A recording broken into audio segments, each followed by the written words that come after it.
Bonjour à tous, alors aujourd'hui je reviens dans une nouvelle vidéo qui sera un DIY transformation pour réaliser des guêtres, donc si ça vous intéresse, continuez à regarder. Pour ce faire, vous aurez besoin d'un vieux collant et d'un élastique de couture. Pour commencer, je vais venir tracer à l'aide d'une craie l'endroit où je veux que mes guêtres s'arrêtent, en prenant une marge de 3 cm au-dessus de là où vous voulez vraiment que vos guêtres s'arrêtent. Puis coupez le tissu sur votre trait.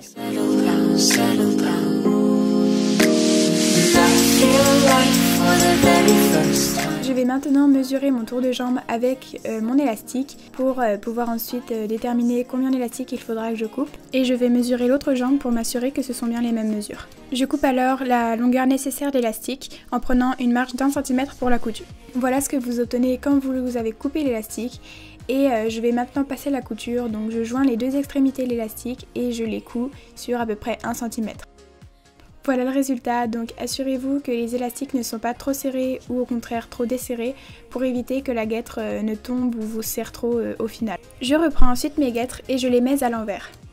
Puis je les enfile en insérant un bout d'élastique et je rabats le tissu pour prendre des mesures. Je trace donc un trait à la craie à l'endroit où le tissu se rabat et cette mesure me permettra de savoir où est-ce que je devrais coudre le tissu. Pour la dernière étape, comme je vous l'ai expliqué précédemment, j'enfile l'élastique autour de la guêtre et je rabats le tissu sur l'élastique pour ensuite disposer des épingles tout autour pour après pouvoir coudre. Voilà à quoi ressemble ma guêtre une fois que j'ai disposé les épingles autour du tissu. Puis je viens tout simplement coudre mon tissu là où j'ai mis les épingles, donc n'oubliez pas de les enlever au fur et à mesure. J'ai utilisé une machine à coudre, mais si vous n'en disposez pas et que vous êtes un peu manuel, vous pouvez très bien le coudre à la main.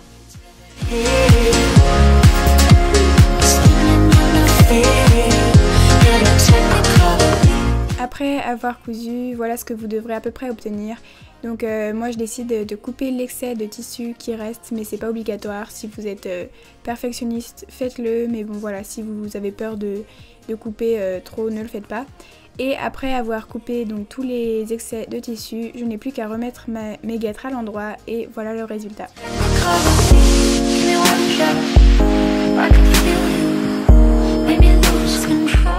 Voilà le résultat porté, donc je pense qu'il ne faut pas choisir des collants trop transparents, sinon ça ne rendrait pas forcément très bien au final.